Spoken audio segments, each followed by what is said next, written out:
Hey guys, welcome back. I hope you're having an amazing day. Let's get right into the stories. The first one is an entitled People Story. The rolling hills of Blackacre Farm have been in my family for over 5 centuries. Generation after generation, my ancestors have worked the fertile soil, tended the crops and livestock, and made this land their home. The weathered farmhouse, stately barn, and sprawling pastures hold the memories of lifetimes past.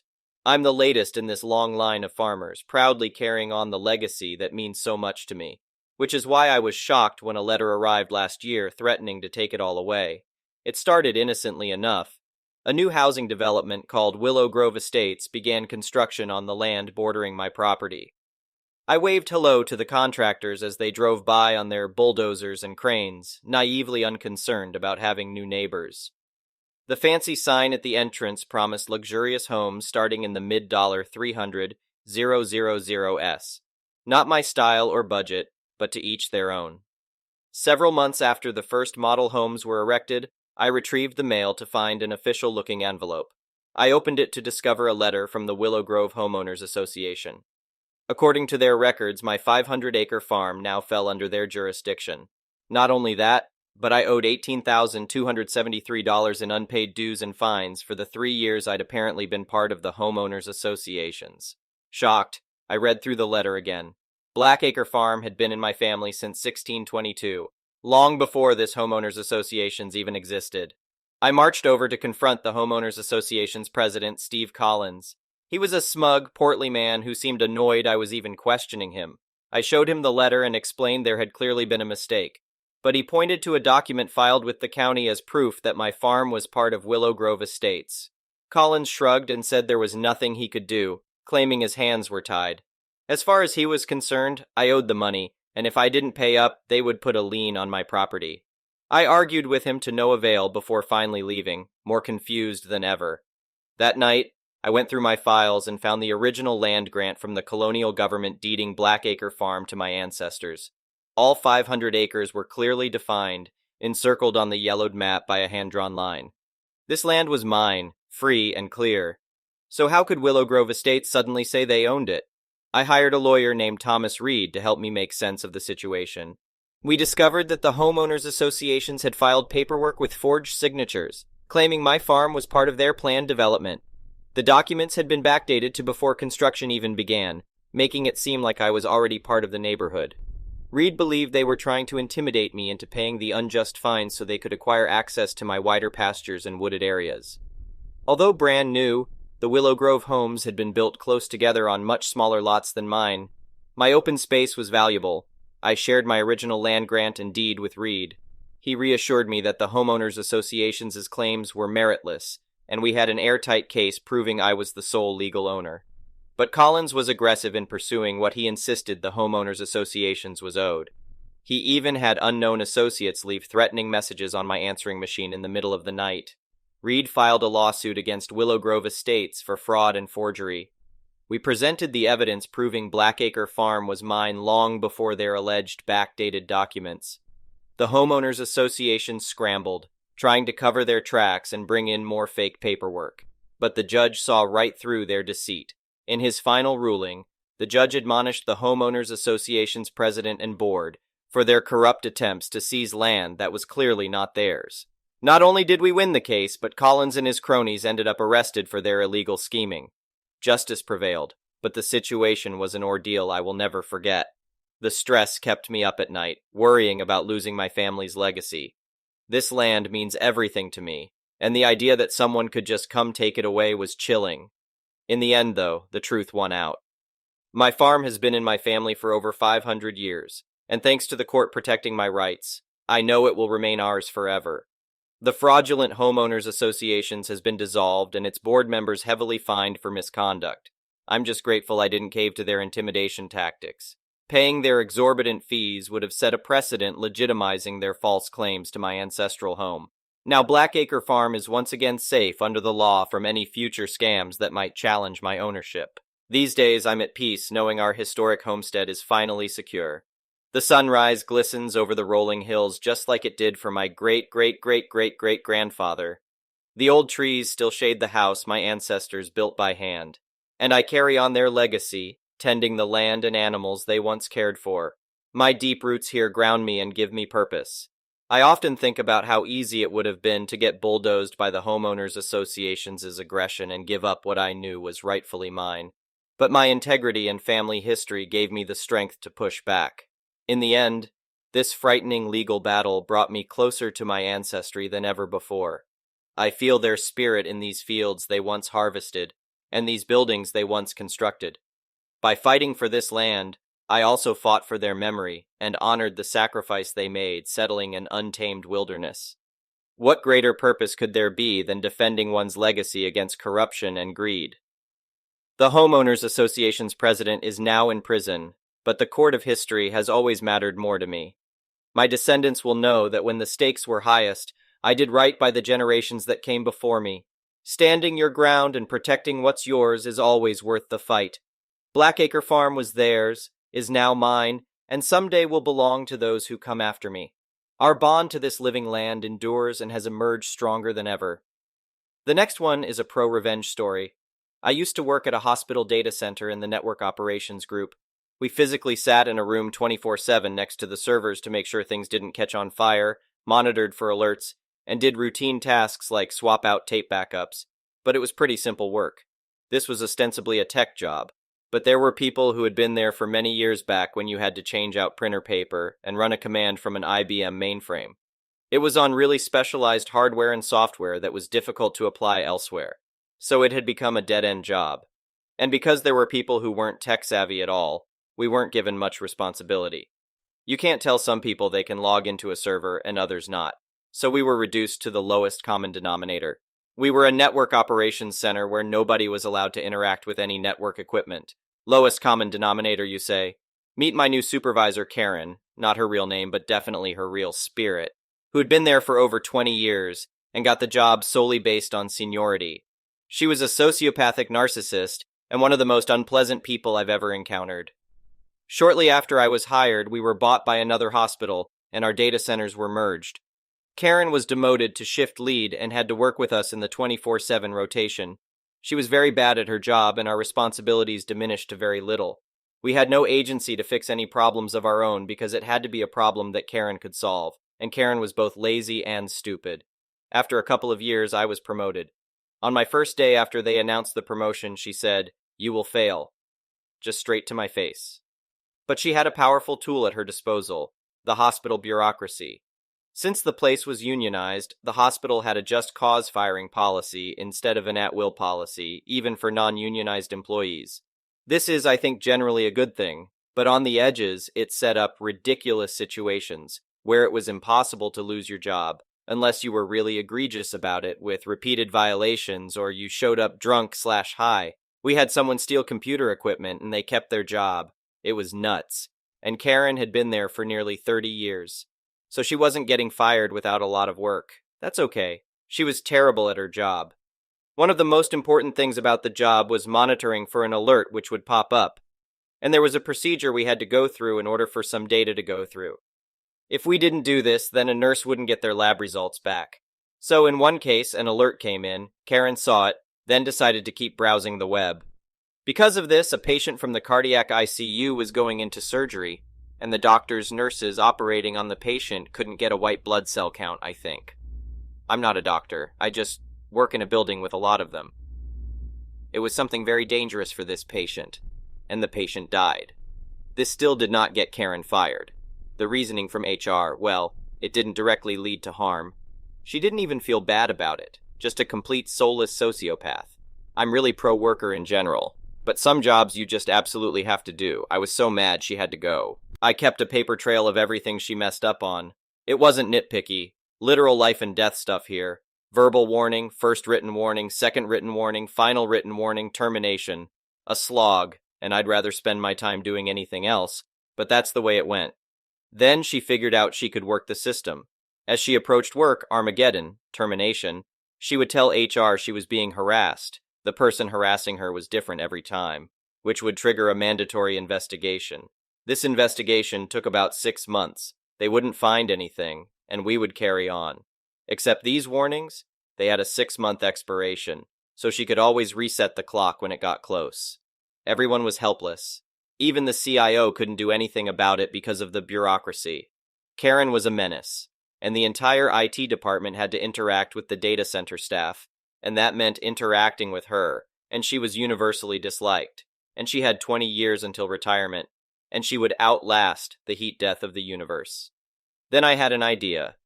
What if, under the guise of developing skills relevant to the 21st century, we required everyone working in the Network Operations Center to pass the Net Plus exam? It's not a difficult exam, but it's not trivially easy. I felt pretty sure that everyone on the team fell above the line between able to pass and not able to pass, except Karen. We would give everyone better titles, a significant pay raise, and entrust them to do more with the equipment, which is something everyone desperately wanted.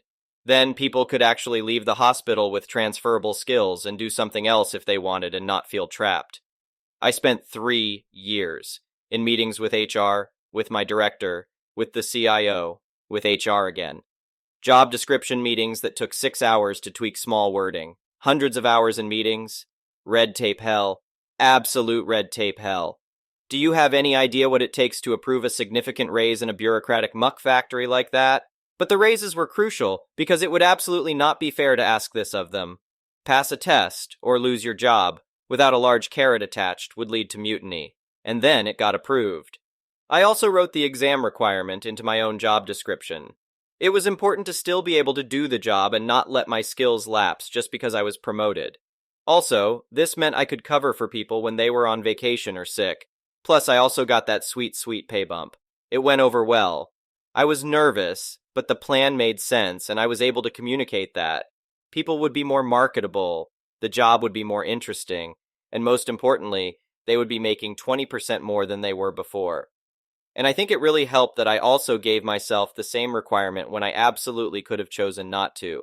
The hospital would pay for off-site training. They would still get paid their full hourly wage during the training, including shift differential for second and third shifts. We paid for all the materials. I scheduled 8 hours a week for people to go somewhere quiet and study. The job itself had a ton of downtime so people could study, but this was formally carved out time anyway. We paid for the exam, and if they failed, we'd pay for the second attempt. We were given 8 months to pass the test, so this is how it was for the 8 months. I did not want Karen to have any excuse whatsoever and somehow convince HR that this process was rushed or unfair. Everyone passed on the first attempt except Karen. Karen did not pass her second or her third attempt, a bonus attempt.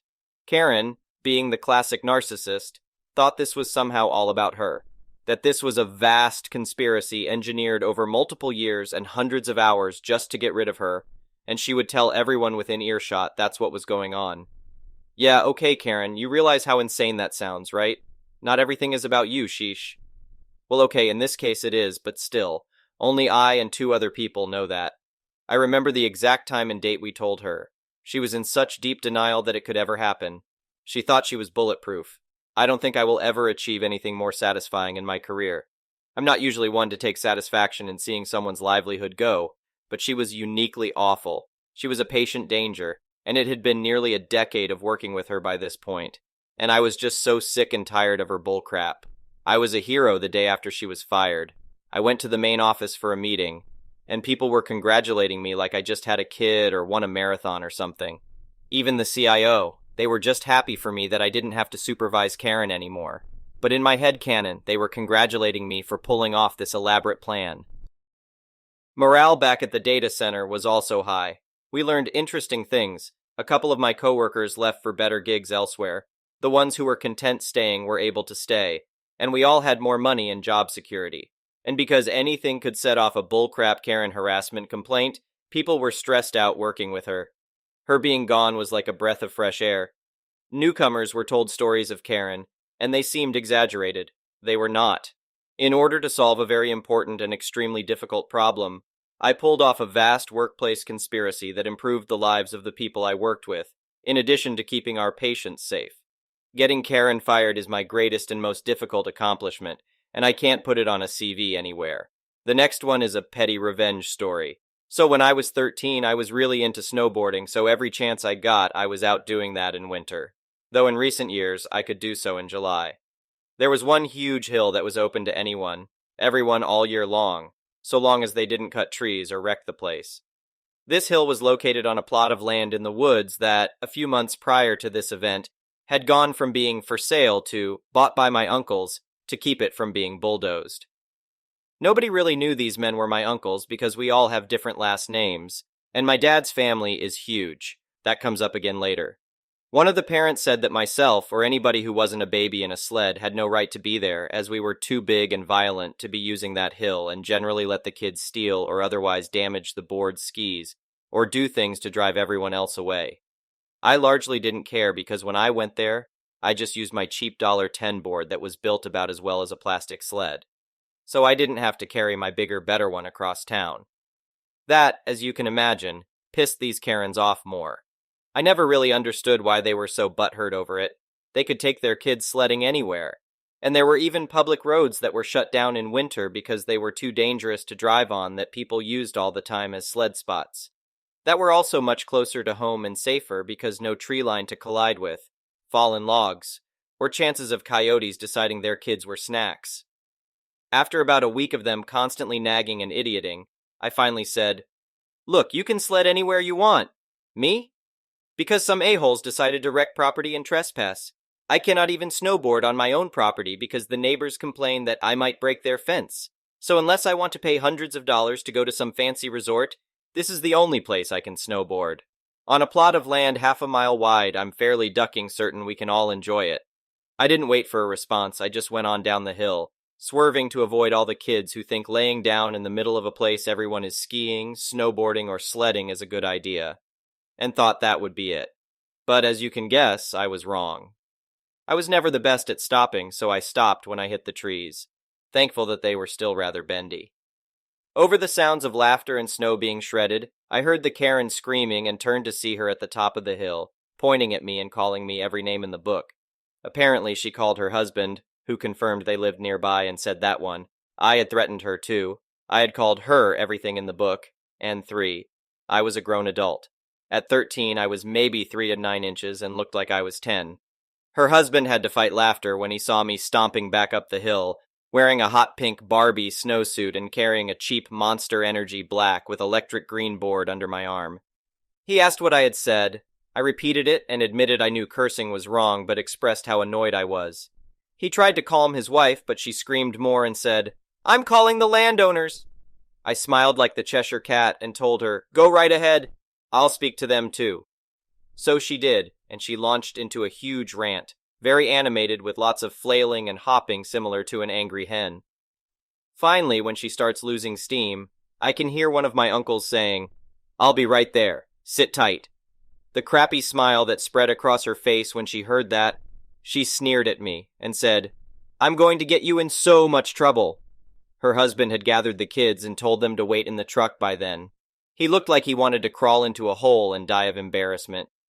After about 15 minutes, a truck pulled up, and out hopped my uncles. They came over and spoke to the woman. I could tell they didn't 100% believe her, but because this was their land, if anything happened, they'd be on the hook for it. She got loud again and demanded I be banned for life and all that. They looked around and asked her to point to the dangerous and disrespectful woman, as clearly I was the only one snowboarding that day. She huffed and grabbed me, giving me a shake as she shouted, "This idiot here!" Despite it being the middle of January, I swear I heard crickets as the wheels in their heads turned.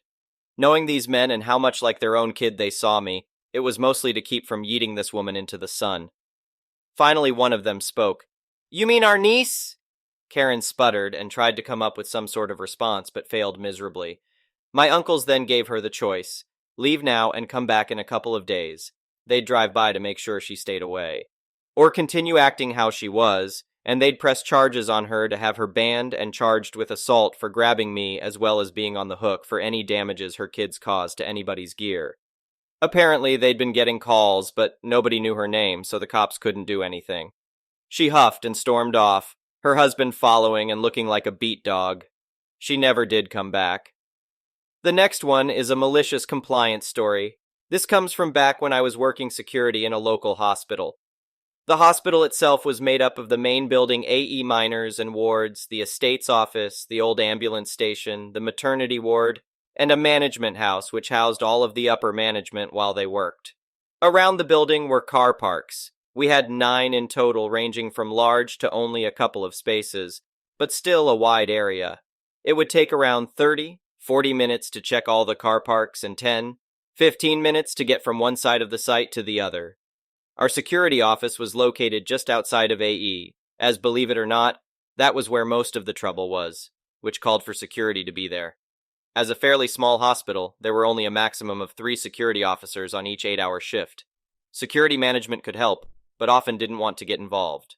We were doing our normal patrols once every 30 minutes to go around each of the wards, which kept us quite busy if nothing was happening that day on shift. One day, a nurse complained to the security manager that we needed to be more visible around the car parks to stop break-ins.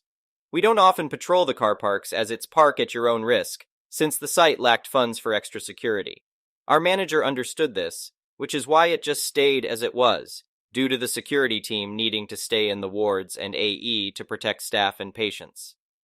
6 months went by and our manager left. He was replaced with a new manager who heard the same complaint as the first one and ordered us to start patrolling each and every car park and ward on our rounds. Needless to say, we just agreed and said okay. Please note I know this would not end well, but I complied with my new orders, and every day without fail walked around all the car parks, even if they were half or nearly empty. Fast forward another week or two, and AE radioed us to attend as a patient was threatening staff.